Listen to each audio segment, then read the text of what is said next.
Makulimlim talaga. So, deliver ulit tayo ng Tapa mga kapatid. So, ayun nga mga kapatid, Tapa delivery na naman. Dito lang din naman sa Marikina, no, yung pagde-deliveran natin. So, kahit medyo makulimlim yung panahon, jeep pa rin tayo.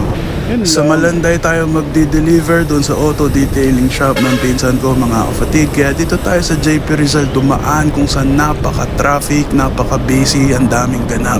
Tapos usually pag within Marikina lang din naman yung orders ng Tapa mga kapatid. Ako na mismo yung nagdi-deliver. So pumwesto na ako dito sa kaliwa dahil nandito na tayo sa Auto Alaga mga kapatid. Kung kailangan nyo ng car wash, car detailing, hilamos, repair, repaint, try nyo sa kanila, check nyo yung Facebook page nila, Auto Alaga. Mga tarpaulin ka ba yan? Ako kahit ano sa'yo eh. Papagawa ulit ako. Naubos eh. Bili ka na karaan eh.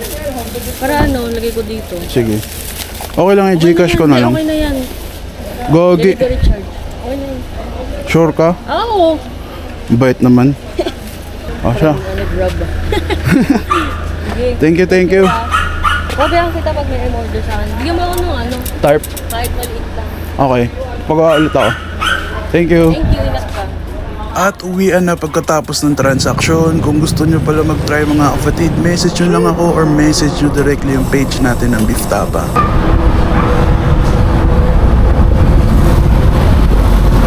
Wait. Biglang umiinit ah. So yun na yun mga kapatid. Kita-kits na lang tayo ulit sa susunod na Tapa Delivery.